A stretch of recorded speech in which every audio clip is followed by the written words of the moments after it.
General quarters, all hands man your battle stations. Broadcasting live on WNN 1470 AM, 95.3 FM, iHeartRadio, and the World Wide Web. This is Make America Think Again with your Google Blacklisted host, Tom Trento. Danger, Will Robinson. Danger. No, Will Robinson. Danger. All right, here we are, the 24th of December, 2019, one day left to Christmas. Have you ever, this is your host, Tom Trento, just a couple of minutes after 11 o'clock in the morning. 11 o'clock in the morning. What did he say? You got it? All right, Mark's got it. We're here coming live out of our studios in South Florida. And I got a question for all of you, whether you're driving in your automobiles, you're at home wrapping Christmas gifts. I know a bunch of people who are at home wrapping Christmas gifts and more gifts and more gifts. There's two converging times of celebration going on right now. In the Jewish world, we're in the third day of Hanukkah. And if you've been following the show yesterday, we laid some of the historic groundwork for what this is really all about. Today, we're going to pick up from there, complete it, and make some amazing application, not only for Jews, but for Christians, and really for anyone of faith and anyone who is patriotic to their country. That's coming in a little bit. So we have Hanukkah going on, 8 days, day 3. You got to love the Jews, man. They got great holidays. They go on forever, and they party all the time. Wonderful stuff. But we also have this thing, Christmas, tomorrow. Have you ever, whether you're Jewish or you're Christian, have you ever gotten so caught up in the regalia of the holiday that you miss the meaning of the event? Let me restate that. Have you ever found yourself running around Target at the last minute? I got to get a card. I got to get a gift card. I got to get this. I got to get a piece of jewelry. I got to do that. I got to do this. And boom, by the time you know it, Christmas is over and you're on to whatever's next, New Year's. And you really never stopped and thought, what is Christmas about? What does it mean?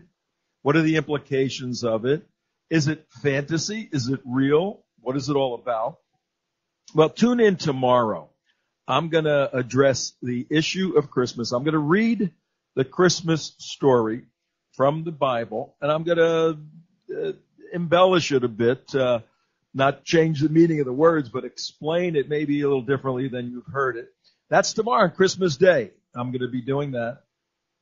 And I'm going to be asking you, as we do here, Make America Think Again, particularly Christians, to think more deeply about the meaning, not just the regalia and the fun and the family and all of that, but the meaning of Christmas, of the birth of the Christ, the anointed one. What the implications of that. I mean, the whole world dates their calendar from this event. What is that? Is it a fantasy event? Is it not? Is it a scam? I mean, what's going on? I'll deal with that tomorrow on Christmas Day, December 25th. Something else happened on December 25th, the scholars tell us, and that is the rededication of the temple in Jerusalem in 164 BC, before the year zero, if there ever was a year zero. Imagine if you were born in the year zero. When were you born? May 29th in the year zero. Yeah, born in the year zero. It's also a time when this was invented. When who was invented? When this was invented. I made it out of clay, and when it's dry and ready, oh, dreidel I shall play. Oh, dreidel, dreidel, dreidel, I made it out of clay, and when it's dry and ready, oh, dreidel I shall play. This is what our Jewish friends listen to. And we have a couple of them with us here. We got J. Mark in the control room. I'm not Jewish. Then I'm half Jewish. You're Christian. I'm half Jewish. You're half Jewish? I'm half Jewish. That's new to me. I have some Jewish blood in me. You remember when it was a Goodfellas that came in there and he got ready to marry the daughter who's Jewish, and her mom comes out there and goes, and he had the Christian cross, and he comes out there and he goes, "This is my boyfriend. He's half Jewish." No, I didn't. You don't remember the No. Goodfellas? Oh, Ray Liotta? No, I haven't seen that. I've seen it, but I haven't seen it. Yeah, in Ray years. Liotta was half Jewish. Oh, in okay. Goodfellas.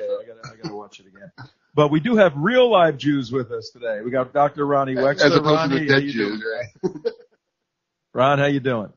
Doing fine. Thank you very much. Happy Hanukkah to everybody and Merry Christmas to all our Christian friends. But you started to say that you have a part in you that is Jewish. And I happen to have heard the story before. I think it was about 9%. Yeah. It's actually 6%. According to Ancestry.com, had my DNA done. I thought it was 100% Italian, but I'm about 75, I guess, from it's Greek and Italy. It's mixed, and then have I think it's 18% Muslim. I'm a Muslim, you know. How can I hate Muslim? People say, hey, I don't hate Muslim. I'm a Muslim, you know. My family's from Sicily, and the Sicilians were, or if you're Sicilian, it's the Sicilians. The Sicilians were defeated. How do we get defeated? We're lovers. We're lovers of art and wine and food. That's how you get defeated. We're not fighters. We were defeated by the Moors, the Muslims out of North Africa. And, you know, we have beautiful women, so they intermarried. And, you sure they weren't enslaved? I got Moor blood, Moor. And the Moor blood, I mean, they weren't Christian Moors slaughtering the Christian Sicilians. They were Muslims. So, but then I got this 6% floating around in my body. And, whenever I'm speaking to a Jewish audience, when I tell them the Muslim part, they go, oh, they're all disappointed. But then when I say, I guess I'm 6% of my DNA is, European Jew. That's what it says, European Jew. So I did the research, and, my mother's family's from Naples. And during the Inquisition in the 1400s in Spain, the Jews took off and went northeast, and they went to Italy, and a lot of them went to the Naples area. So I got European blood from that. 6% Jewish. But here's the kicker. Here's the bottom line. Here's the money shot. I did the math. I weighed my head, and my head is 6% of my body weight. So I have a Jewish brain. That's what it comes from. So everything's okay. I have a Jewish brain. But we also have Suzie Gold. Are you here, Suzie Gold? Yeah. Happy Hanukkah. Merry Christmas. When you hear the dreidel song, I mean, does your heart just start palpitating, or what happens when you hear that? Oh, it's so happy. It just puts a smile on my face. I made it out of clay. When it's dry and ready, oh, dreidel I shall play. Oh, dreidel, dreidel. Now, Suzie Gold, when did you first learn the dreidel song? Oh, it was when I was in my, probably pre-K. It's one of the first songs we learn, I think, as little kids. And now my granddaughter's singing it, along with other great songs, because we do have some other happy Hanukkah songs, too. Well, how about this one? Have you ever learned this one? Left out because in school there were so many Christmas songs, and all us Jewish kids had was the song Dreidel, Dreidel, Dreidel. And so I wrote a brand new Hanukkah song for you Jewish kids to sing, and I hope you like it. Put on your yarmulke, here comes Hanukkah, so much Hanukkah to celebrate Hanukkah. Hanukkah is the festival of lights. Instead of one day of presents, we had 8. Easy. Nice. But when you feel like the only kid in town without a Christmas tree, here's a list of people who are Jewish, just like you and me. All right. You ever learn that one, David Lee. You ever learn that one, years for sure. That was 1994, Adam Sandler on Saturday Night Live. So look, it's great to have fun, and we're here today to have a little bit of fun, but we're taking a very, very serious look at the meaning behind this celebration. Now, my 2 Jewish friends in the control room, you guys are partying every night and being with your family and friends and celebrating the dedication and the lights, the festival of lights. I mean, something stayed lit. But we're going to look into that, and here's what I want to do today. It's very important. I want to challenge Jews worldwide and even Christians, because the application, history is a tremendous teacher. One of the best definitions I've ever heard of history is his story. Kind of goofy, but his, H-I-S story, God's story. History is a great teacher, and we can look at, as a Christian, I can look at what took place in 164 BC and say, wow, what is the application of what occurred there to my life to help me live as a better person for God's purpose in my life? So the application is critical to the interpretation of the events that occurred. So a history lesson today, that's what we're dealing with. And we're starting just a couple of days ago at the Kotel in Israel. A what? The Kotel. What's a Kotel? Ask one of them. They're over there. Both of those guys. Right, what's are a Kotel?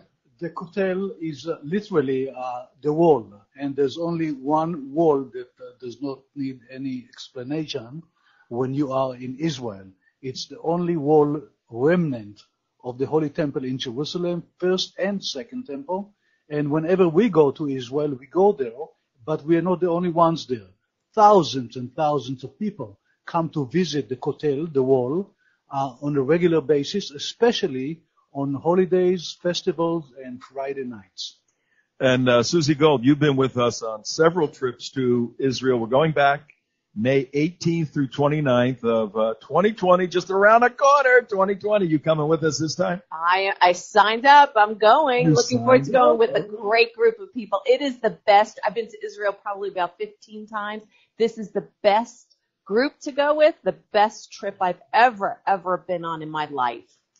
And it really is. We learn it's the name of Ronnie's organization is Heritage Study Programs.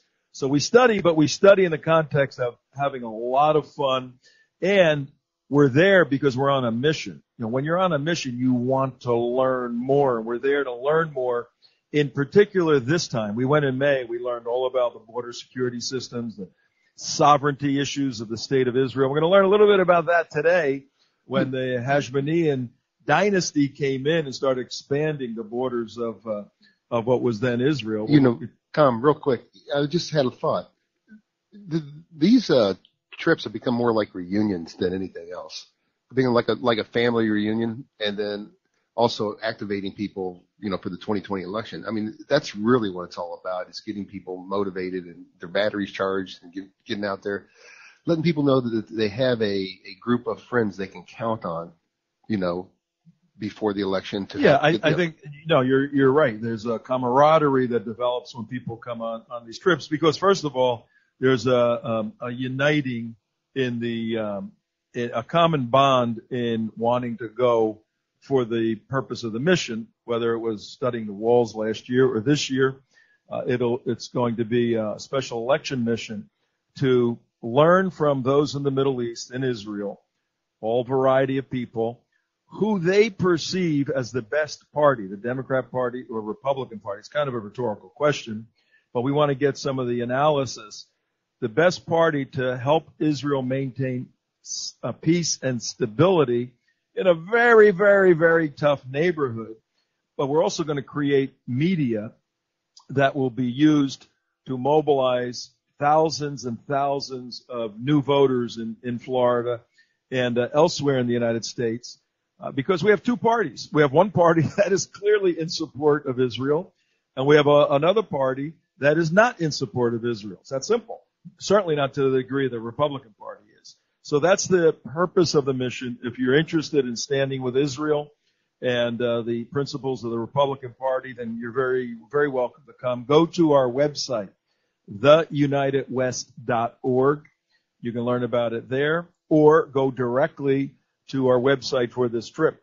It's Jerusalem Day 2020, Jerusalem Day 2020.com, and everything is right there. Now, the other day at the Kotel, The Wall, two guys were hanging out, and they said, this is crazy. This is absolutely crazy. It reminds me, one of the guys said, it reminds me of the battle in 164 where Judah Maccabee and his family were fighting Jew hatred from the Romans, from the Greeks, from everybody. They had to defend their lives. Well, who are these two guys, and what are they talking about? One of the guys is the current prime minister of the state of Israel, Benjamin Netanyahu. And the other guy is a friend of ours, Ambassador David Friedman. Both of them were there, and they were at the wall in a Hanukkah celebration. Actually, yesterday this took place. And they were commenting on a decision that just came down from the World Court.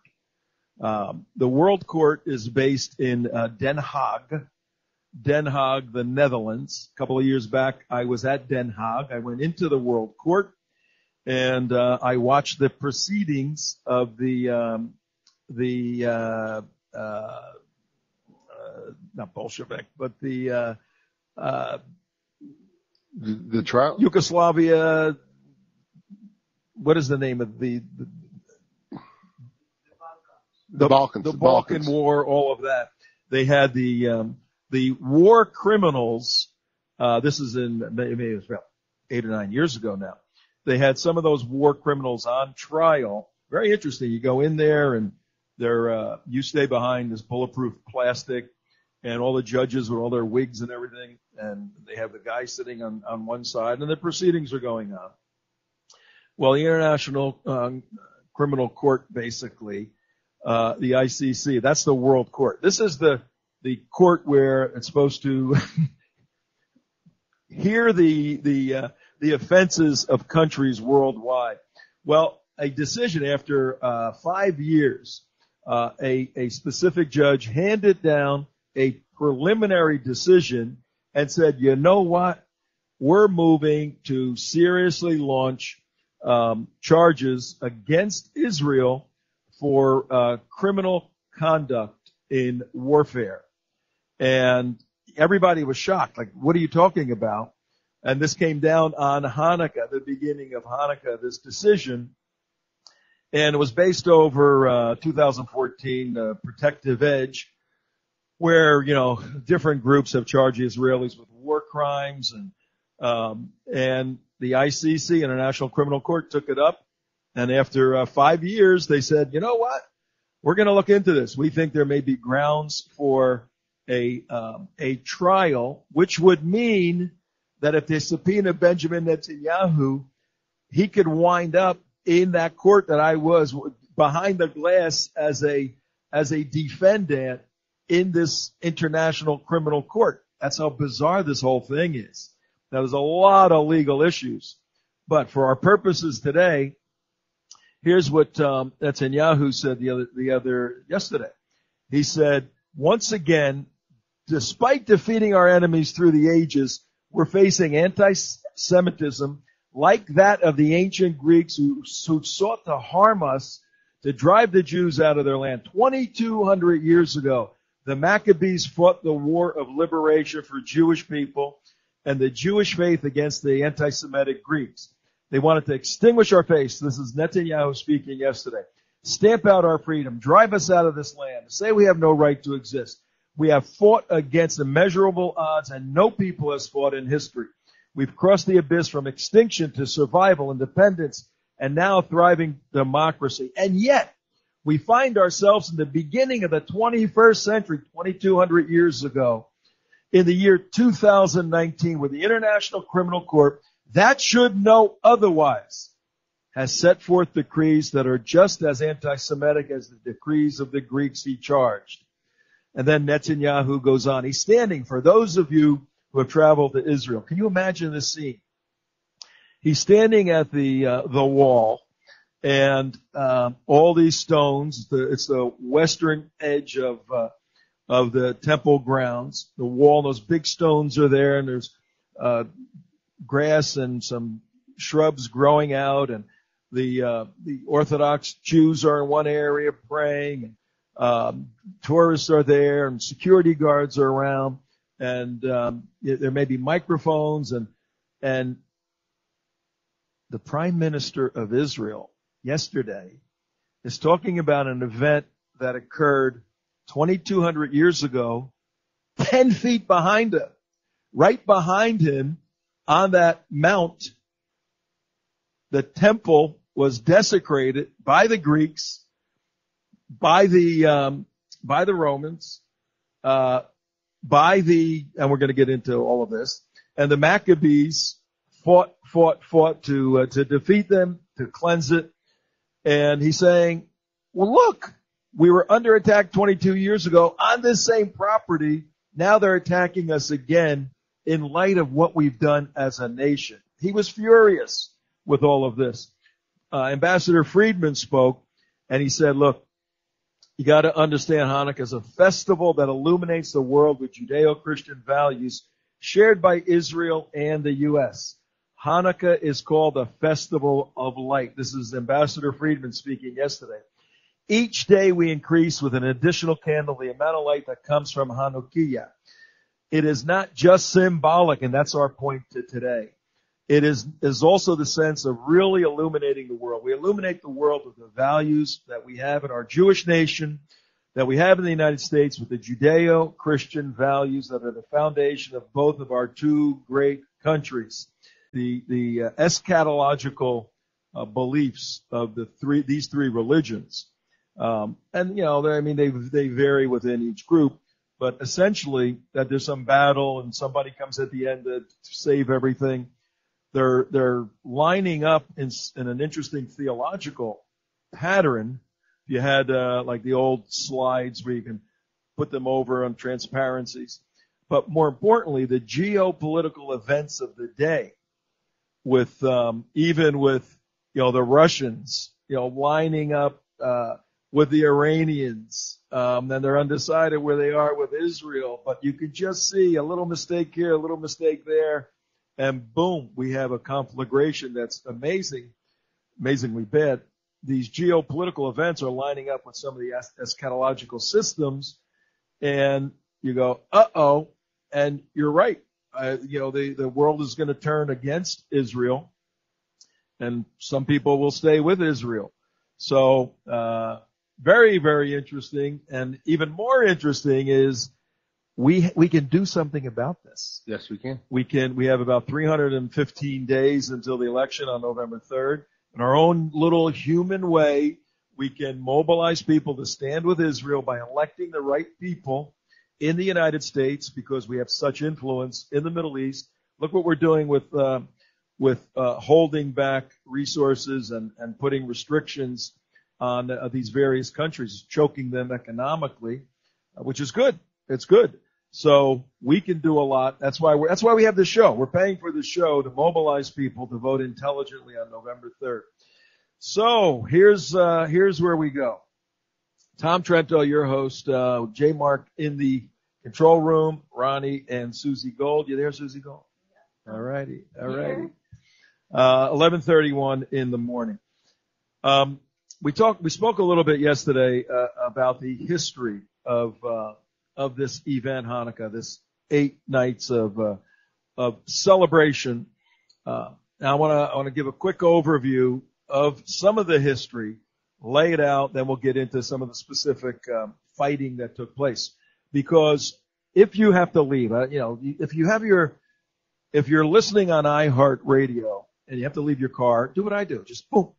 Hit the WNN. It's WWNN 1470 on iHeart, and you can put it in your pocket and walk around and listen to the show. You should be doing that. If you miss these shows, you can go to our website, theunitedwest.org, and we have them listed as podcasts on our website. But understand this, that starting around the history's great because so much stuff took place so many times and so many places. Starting around the 8th century, say about 700 BC, the Greeks said, you know what, we're going to take over the world. It doesn't start like that, but that's where the stuff usually winds up. So we have the Greek Empire from about 700 BC to about 150 or so BC, 600 years, where the Greeks militarily and culturally dominated the world. You usually dominate militarily, then your culture follows. But the Greeks were a unique people. They were very interested in education, extremely interested in philosophia. Phileo, Greek word love. Sophia, Greek word wisdom, the love of wisdom. Philosophia. They were lovers of wisdom. And we have the triple play. We have Socrates, Plato, and Aristotle. I did a degree in philosophy and had to study and learn about all these guys, the Platonian view and Aristotelian logic and all of that. But these are brilliant people that lived 2,500 years ago. So don't make the mistake of thinking, oh, if somebody lived a couple thousand years ago, they were dumb. I'll argue they were smarter because they didn't have all the dumb devices that kill brain cells. They had to actually think and reason and work and factor.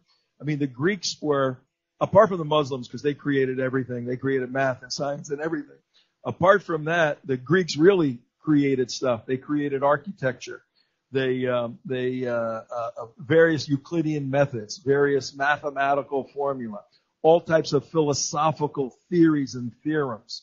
Very intelligent people, which is why, jumping ahead 500 years, the Jews, who also had great love of learning, still do, when they found this new culture coming into their land, wow, these people are smart. They're not barbarians like we're used to, the Amorites and all these barbarians around us, the Philistines. These are smart people, and they're cultured people. Well, the Greeks were very smart, very cultured, and they said, let's build our town. How do you build a town? You need resources, and you need money, and you need people. Okay, let's go get some slaves. Let's go steal some stuff, and let's build an empire. And boom, out it goes. But part of it is a benevolent approach. You want to, if you believe you have something that's good, and the Greeks believed their culture was good, they wanted to share it with the world. And they went out to say, hey, you're eating each other, you're killing each other and eating each other. There's a better way than cannibalism. Look at this way. And so they went out and I'm making this short, 600-700 years. They controlled Greece. They came down through Turkey. They went down through Asia Minor, through Israel, into Egypt, over all the way to India, Syria, and this was the Greek world at the time. We mentioned it yesterday that I studied theology in school, and I studied Greek. The New Testament is written in Greek. Why is it written in Greek? Where'd that come from? Why isn't it written in Hebrew? Why isn't it written in Aramaic? Well, the normal language and writing of the day was the influence. This is how great the Greek influence was in the first century. So we have this influence of the Greeks coming through, and they ended their regime around 150 or so BC, and then the Romans picked up, but all these things overlap. I mean, the Romans were fighting the Greeks. You hear the Greco-Roman stuff. There's always an overlap. The Romans were said, hey, we can do this stuff too. And eventually, when you expand so greatly as any empire does, you start to collapse internally. So the Romans took over. Now they're following in the path of the Greeks, and they're coming through Turkey, over into Asia Minor, through Israel, even down to Egypt and North Africa, their influence. So you got these converging empires crossing in Jerusalem. It's absolutely amazing. If you haven't been to Jerusalem, you got to get there. It's the center of the world in many, many respects. Geopolitically, theologically, spiritually. It really is. And you can go right to the Temple Mount, and somewhere is, a dot on the ground that is the center of the universe. Unbelievable. So all of this stuff is occurring.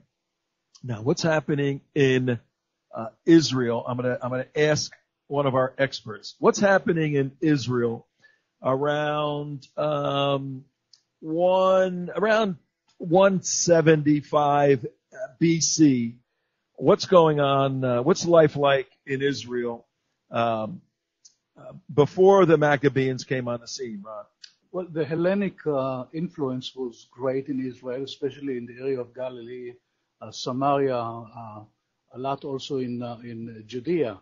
And the idea was to erase Judaism from the land. They wanted the country, they wanted the place, as we know from previous trips that we took to Israel, it's the main corridor between the different continents, main highways of the world crisscrossing Israel. And for every empire, it's important to have the place for themselves.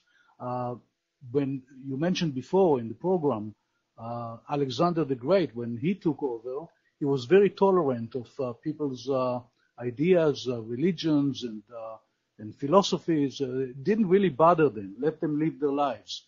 But after that, when he died at the age of 33, the area was divided to three. Israel fell under Egypt, and the ruler there, Ptolemy, was also very tolerant for the way of Jewish life. But when he lost the war against Antiochus, who was from the area of today Syria, this man decided to not only eradicate any foreign, quote unquote, religion such as Jewish religion, but also destroy every cultural effects Jews had, and made them forcefully change their belief, ideas, philosophies, and worship. And that created a major problem that obviously came to the point of revolt. Yeah, let me give you a timeline. That's exactly the historic setting. Now, we want you to feel, everybody listening, Tom Trento at 40 minutes after the hour, 40 minutes after 11, on the third day of Hanukkah. Hanukkah. Why is it Hanukkah? Not Hanukkah. What is it? Hanukkah is the vessel that you light the candles. Oh, that's the That's nine. a vessel, the nine. Right. And Hanukkah is the name of the holiday, which means literally dedication of the temple back to God. When did Hanukkah actually start? Now we're gonna Sunday tell night. you. We're gonna tell you. Now, as a little aside, people always get confused with the Hanukkah, whether 7 candles or 9 candles, and 9 candles and 7. Why don't you explain that? Well, when you go to Israel, or if you're familiar with anything in Israel, you know that the emblem of the state of Israel is a menorah. A menorah is a candelabra that was that stood in the temple and was lit every day, and was basically the symbol of the attachment of the Jewish people with God. And this is 7 branches, and it has nothing to do with Hanukkah. The Hanukkah is the 8 days of the miracle that the small amount of oil lasted when the temple was cleaned up or was purified, and there were no way to find pure oil to lit the menorah, not the Hanukkah, the menorah at the temple. Finally, they found a small amount that wasn't supposed to last even for one day, possibly for just a few hours, and it took a long time to create pure oil, and at least 8 days. And that little oil, miraculously, lasted for 8 days to provide the temple with the pure oil to bring it back to where it was before. So the menorah, the candelabra that was lit in 164 BC was 7. That's correct. pots. That were the 7 branches, and that is still the emblem of Israel. And everywhere in Jerusalem you see this kind of signs. And the Hanukkah is only the vessel or the candelabra used during Hanukkah. So the celebration of the 8 days is the 8 candles with the main candle in the center, correct? Not the main candle, it's the serval. It's the one that you light the other 8. So in the first day you use the shamash, it's called. It's the match. The candle that matches the other candle. First night 1, all the way down to the last day with the Hanukkah lit with all its 8 branches. So it's a cigar lighter. Yeah. Light your cigars with it. Very cool.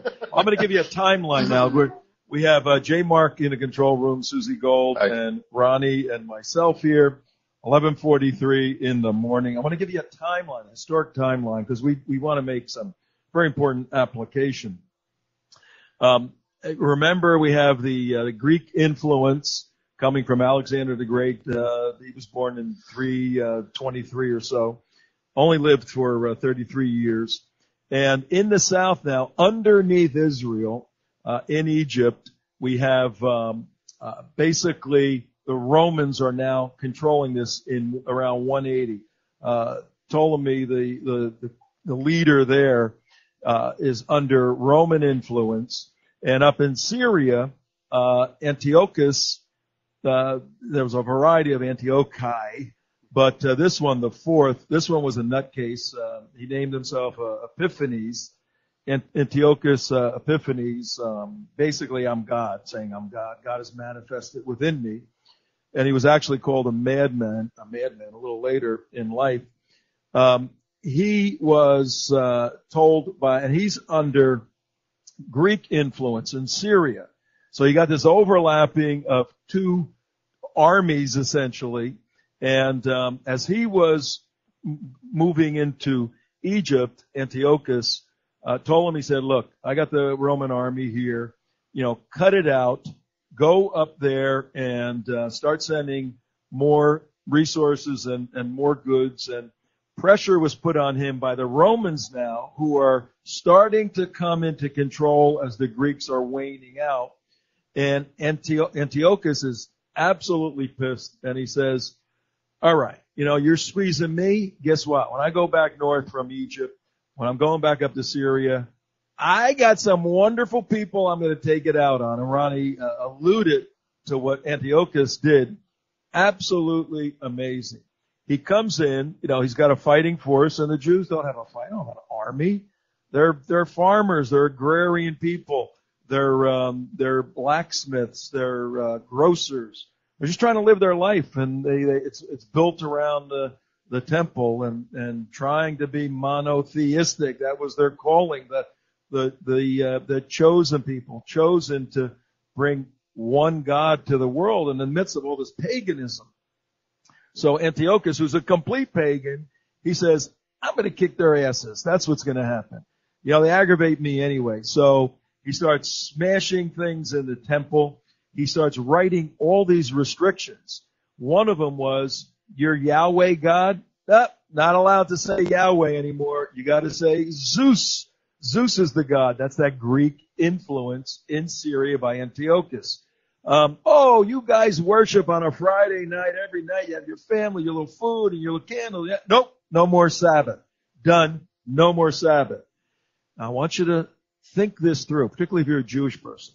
Imagine if somebody somewhere in some country, and this has happened, says, you know what, this Yahweh stuff, you're not allowed to say it anymore. You're not allowed to write it. You can't talk about it. Done. Over. No more Sabbaths. Forget about taking time off and all of this. You do that, you get arrested, you get tried, you're in trouble. And then on and on and on with restrictions on changing their dietary laws, any and everything that can be modified or destroyed from Antiochus's perspective to bring the Jews into the Greek culture. They were not assimilating. They were isolating themselves from the Greek culture. He wanted them to assimilate. Anything he can do, he did, to the point of what's called the abomination of desolation.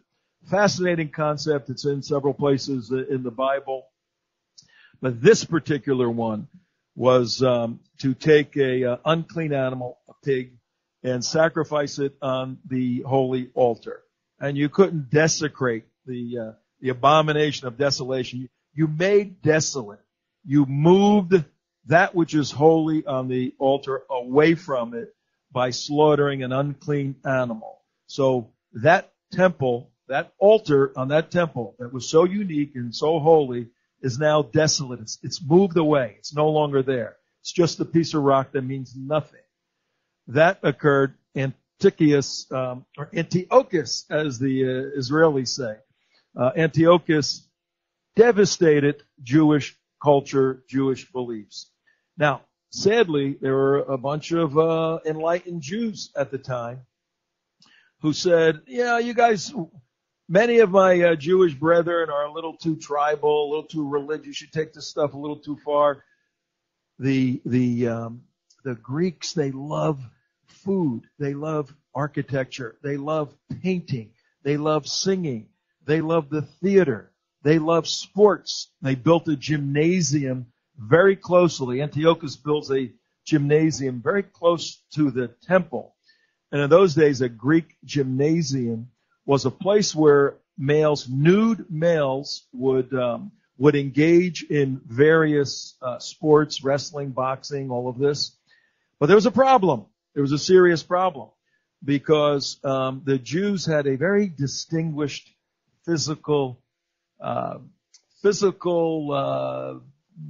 attribute. Yeah, attribute hanging right there that made them different from the Gentiles who did not undergo that slicing at 8 days as a baby. So now these enlightened Jews who wanted to be Hellenistic, wanted to be Greeks because they loved thinking and philosophy so much, many of them, unbelievably, went under adult physical modification of their male parts to make it look like they were uncircumcised so they could participate in the gymnasium with the Greeks and be assimilated in. But it was more than that. It wasn't just physical combat or physical opposition in sport. There was a pagan component to the gymnasium. So now you're a simple, God-loving, God-believing Jew, and overnight, all around you, your whole life has changed. What do? And now you got Jewish leaders, the smart priests, some of the very elite priests saying, yeah, we have to go in this direction. And can you imagine the believing Jews at that time, where their thinking was and what they were going to decide to do? But there was nothing they can do. Antiochus had the guns. He had the guns, and that's the way life was going to be. So Antiochus takes his little circus 20 miles west of Jerusalem to Modin. And Ron, you said that's over by Latrun? Yeah, Modin is around Latrun, which is halfway from Jerusalem to Tel Aviv of today. But the more important part about Modin, whoever controls that part of the way to Jerusalem controls the gateway to Jerusalem. So it's a very important fortress that was then and still today. That's where all the tanks are, right, Tom? Yes. Yeah. So in 175, for about 10 years to 164 BC, Antiochus is doing all his stuff in Jerusalem. Now he moves into Modin around 168 or so, and he tries to do the same thing there. He goes to the temple that's there, the synagogue that's there, and where the sacrificing is taking place and where the meetings are, and he tells them the same thing. Look, now we're expanding our campaign further out into the other areas. We've got Jerusalem under control. And he sends one of his leading soldiers there to desecrate the altar. And a priest by the name of Matthias says, this is it. I had enough. And Matthias decides to fight back. Now, mind you, the Jews are not fighting back at this point. They're capitulating and they're adjusting their life to this horrible way of living, second, third class citizens. Matthias says, nope, not happening.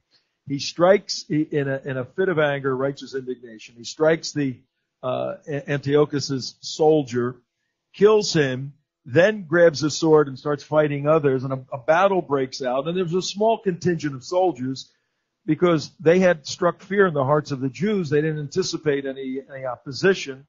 And the Jews killed about a dozen or so of Antiochus's elite Syrian, Greek-influenced soldiers.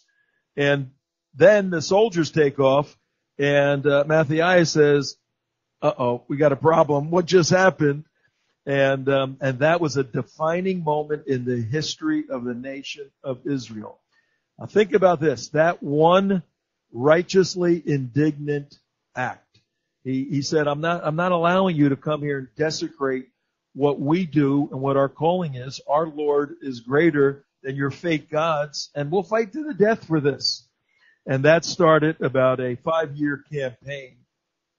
Matthias took his sons and others. They went into the hills of the surrounding area.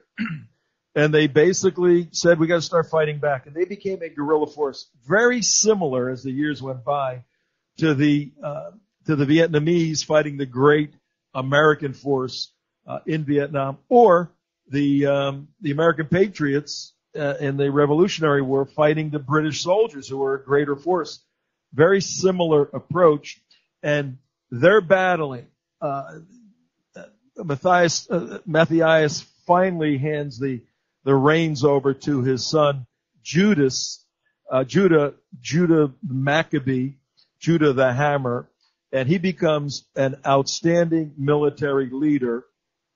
And it's very interesting that when one person who wants nothing to do with warfare or battling, when one person steps up and answers the call of God, then men and women start to follow that person. That's a principle that holds true even to today. So Judah the Maccabee steps up and puts together a small army that defeats the Syrians, Greek-influenced Syrians of Antiochus, for over the next 4 or 5 years. 3,000 he defeats, 12,000, then 40,000, then 65,000. But all these guerrilla different ways, and if you come with us to Israel, you'll see the attack points in the valleys where this took place. But understand, the soldiers they're fighting, they're mercenaries for the most part. They're being paid to fight. They're fighting Jews now that are fighting for their Lord. They truly believe many of them believed they were in the end days and that they would resurrect. And it's interesting, 100 years before, the time of Christ, that this idea of a resurrection of the body, if you're doing what God wants you to do, starts becoming manifest in the Maccabees. Whole nother storyline. So, after they defeat the Syrians and they take off, the Maccabees go to the temple in Jerusalem, and in 164, they go there, and the temple is a mess. It's essentially destroyed, and they have to clean the whole thing up, take the bad stones out, put good stones in, put it all together, and that's where, after 5 years of battle, 5 years of fighting, many thousands and thousands and thousands of Jews who died, but the enemy was defeated, and the temple was cleansed, the menorah, the 7 lights were lit, but it lasted for 8 days. In recognition of the 8 days, then a Hanukkah, the candelabra with 8 lights and the servant in the center was put together. So that's basically how all this came together. But by application, the simple application is, I think it's essential to get not past, but let the lighting of the candle each night reflect one of the battles that the Maccabees had. They had about 12 different battles. So when you light a light on one of these candles, let it reflect the battle. Which way are you supposed to light the lights? Left, right, left? What's the proper lighting sequence? I don't know. There's a debate about that, but everything in Judaism is something. There's a debate in So everything. whatever you do it correct, whatever side you choose. And here's the final point as we have to leave here. The Maccabees saved Israel. If they would have capitulated, the Romans were coming in next. There would have been just complete destruction. There would have been no temple, no anything. They were done for. They would have been dispersed even sooner. But if the Jews weren't there in the first century, if they were just completely crushed, where's Christianity? You know, how does Christianity even grow out of anything if the Jewish world is just completely devastated and eradicated? But one family decided to stand for God. It doesn't take much. And here's the Hanukkah point. It doesn't take much for God to use someone mightily. It just takes a person who's willing to be used to the point of even dying. Because what's life all about if you're not willing to die for a cause that's greater than yourself? Think about that over the next 6 days. And Goldie Hawn's have to put them together. What a fine looking Jew.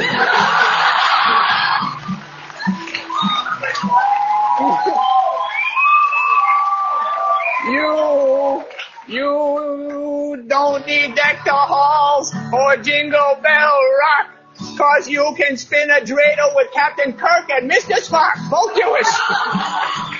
Put on your yarmulke, here comes Hanukkah, the owner of the Seattle Supersonica, celebrate Hanukkah.